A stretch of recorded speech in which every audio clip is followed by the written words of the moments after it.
Welcome students. Today we will discuss DNA as the carrier of genetic information. Key experiment establishing the central dogma, DNA double helix, genetic code, direction of protein synthesis and genomics. The objective for today's lecture are DNA as the carrier of genetic information, DNA double helix, central dogma, genetic code, protein synthesis and genomics. Let's begin with DNA as the carrier of genetic information. Gregor Mendel in 1865 presented for the first time the concept of inheritance. His proposed hypothesis challenged much of the thinking regarding heredity. With the introduction of genetics and heredity concept by Mendel, the next important question that arose spontaneously was what factor in living system was behind it. The biochemical investigation began with Friedrich Mischer, who isolated a substance he called nuclein from the nuclei of white blood cells. Mischer determined that nuclein was made up of two portions, an acidic portion which he termed nucleic acid and an alkaline portion which was later shown to be protein. This nucleic acid contained the 5-carbon sugar ribose, so it was called ribose nucleic acid, ribonucleic acid or RNA. The other acid contained a previously unknown 5-carbon sugar molecule. Since the sugar was similar in structure to ribose but lacked one oxygen molecule, so it was called deoxyribose nucleic acid or deoxyribonucleic acid or DNA. These nucleic acids are made up of long chains of individual units termed as nucleotides. DNA contains 4 different nucleotides. Each nucleotide is composed of a 5-carbon sugar, a phosphate group and one of 4 nitrogen containing bases. The bases found in DNA nucleotides are adenine, guanine, cytosine and thymine. In RNA, the base uracil is found instead of thymine. These nucleotides are identified simply by their bases or more commonly by their initials A, G, C, T and U. One important piece of evidence that was in fact the material of heredity came from experiment conducted by Griffith. Other experimental evidence for the role of DNA in heredity came from Chargaff. Chargaff demonstrated that although the nucleotide composition of DNA varies from one species to another, DNA specimens taken from different animals of same species have the same nucleotide composition. He argued that 4 nucleotides are not present in equal quantities but rather in varying but characteristic proportions. Perhaps the most significant of Chargaff's finding was his discovery that in any sample of DNA, the amount of adenine present is always equal to amount of thymine and the amount of cytosine is always equal to amount of guanine. This constant relationship is known as Chargaff's rule. Through the 1940s and the early 1950s, convincing evidence mounted to support the central role of DNA as mechanism of heredity. Now let's discuss DNA, the double helix. DNA is made up of strand of nucleotides. Each nucleotide is made up of a sugar, a phosphate group and a particular nitrogenous base. These components are organized into long fibers known as chromatin. DNA is organized into a number of separate chromosomes. Each chromosome contains one linear double-stranded DNA molecule together with different types of proteins called histones. Overall, the composition of chromosome is about 60% protein, 35% DNA and 5% RNA. Watson and Crick postulated a three-dimensional model of DNA structure. It consists of two helical DNA chains wound around the same axis to form a right-handed double helix. The sugar phosphate handrails form the two sites, while the paired nitrogenous bases form the rungs. The space between the rungs is 0.34 nanometer, while the strand as a whole makes one complete turn of the helix for every 10 base pairs, or 3.4 nanometers. Thus, the structure accounts for two different recurring patterns which were indicated by Franklin's X-ray diffraction photograph. In each strand, the nucleotides are joined to form a long chain. The 5' carbon on the pentose sugar of one nucleotide is connected to the hydroxyl group on the next, with the phosphate group serving as bridge between the two nucleotides.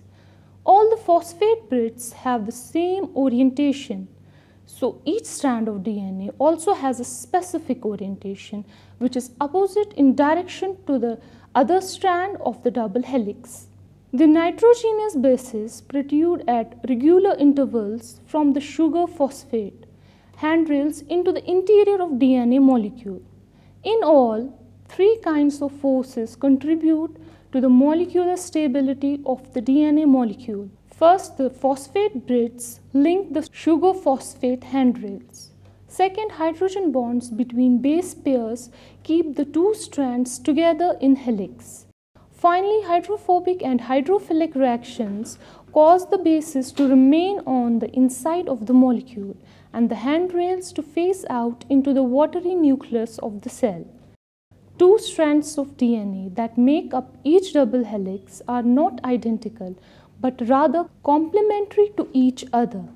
The strands are also anti-parallel, that is, the phosphate bridges run in opposite directions in each strand. The offset pairing of the two strands creates a major groove and minor groove on the surface of the duplex. The DNA molecule wraps tightly around the groups of histone molecules in a regular pattern to produce bead-like structural units called nucleosomes. Each nucleosome bead is a short segment of DNA wrapped twice around a cluster of 8 histone molecules. The attraction between the acidic DNA and the highly alkaline histone molecules helps to keep the arrangement in place. Next is central dogma. Genetic information is somehow transmitted from DNA to RNA and then to proteins. This is known as central dogma. According to this dogma, a strand of DNA first serves as the template for the construction of a complementary strand of RNA. This strand of RNA then moves from the nucleus to the cytoplasm. Here it guides the synthesis of a polypeptide chain. The synthesis of an RNA molecule from a strand of DNA is called transcription. To transcribe means to make a copy or otherwise transfer information from one medium to another in a way that preserves the original language of the information. During genetic transcription, the nucleotide sequence of the DNA strand is copied into the nucleotide sequence of the synthesized RNA molecule. In contrast, during the second step called translation, the language preserved in the RNA must be converted to the amino acid sequence of a polypeptide in order for a protein to be synthesized.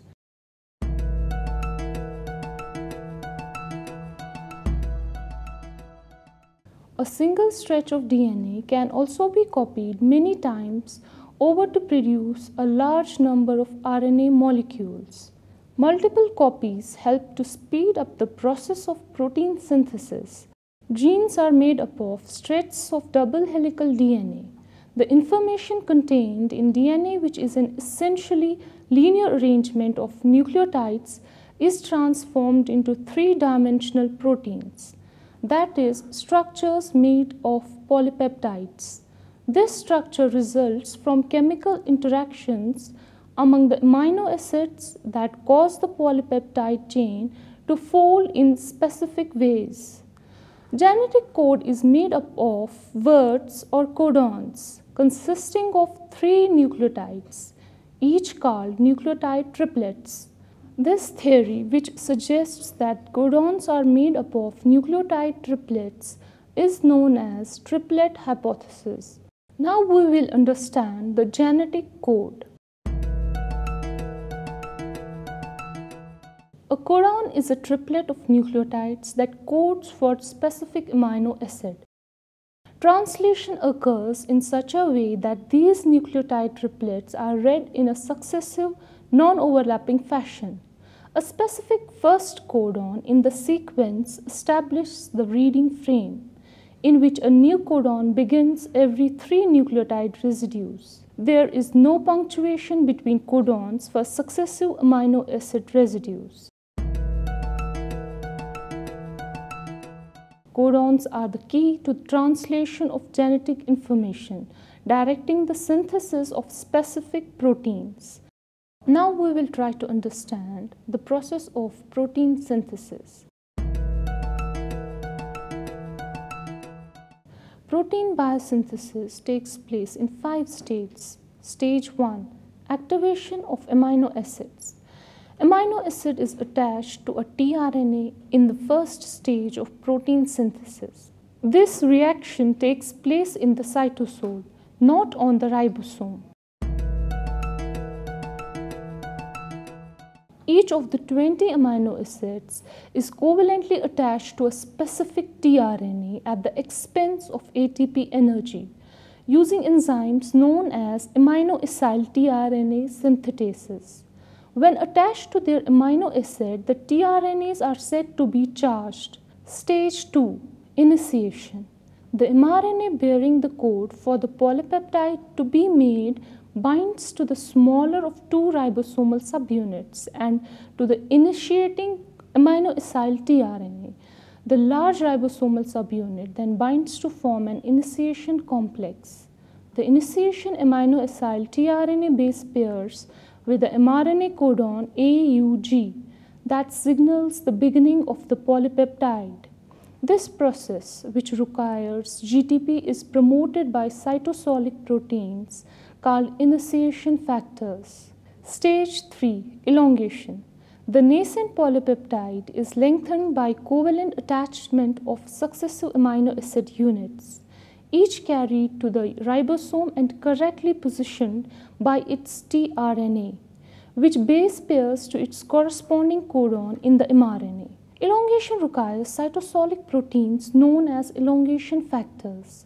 The binding of each incoming amino-acyl tRNA and the movement of the ribosome along the mRNA are facilitated by the hydrolysis of GTP, as each residue is added to the growing polypeptide. Stage 4. Termination and release. Completion of the polypeptide chain is signaled by a termination codon in the mRNA. The new polypeptide is released from the ribosome, aided by proteins called release factors. Finally, stage 5. Folding and post-translational processing. In order to achieve its biologically active form, the new polypeptide must fold into a 3-dimensional conformation. Before or after folding, the new polypeptide may undergo post-translational processing. Finally, we will discuss genomics. Genetics is the study of inheritance in all of its manifestations, from the distribution of various traits to the biochemistry of genetic material in chromosomes. Genomics is one of the disciplines in genetics that deals with study, sequencing, recombination, cloning, and analysis of the function and structure of genomes, with use of bioinformatics and recombinant DNA technology. Nowadays, the term has expanded to include the entire DNA in a haploid set of chromosomes. So, summing up, DNA is a structural component of heredity material. DNA is made up of a strand of nucleotides, and each nucleotide is made up of a sugar, a phosphate group, and a particular nitrogenous base. The two strands of the DNA double helix molecule unwind and separate, after which each nucleotide chain serves as a template for the formation of new companion chain. A strand of DNA first serves as the template for the construction of complementary strand of RNA. This strand of RNA then moves from the nucleus to the cytoplasm. Here it guides the synthesis of a polypeptide chain. The information contained in DNA, which is an essentially linear arrangement of nucleotides, is transformed into three-dimensional proteins. The information is transferred in form of words or codons consisting of a minimum of 3 nucleotides each. This theory, which suggests that genetic codons are made up of nucleotide triplets, is known as the triplet hypothesis. Codons are the key to the translation of genetic information, directing the synthesis of specific proteins. The synthesis of polymeric biomolecules can be considered in terms of initiation, elongation, and termination states. Genomics is one of the disciplines in genetics that deals with the study, sequencing, recombination, cloning, and analysis of function and structure of genomes with the use of bioinformatics and recombinant DNA technology. Students, with this we conclude our today's lecture. Hope you have understood and enjoyed it well. Thank you.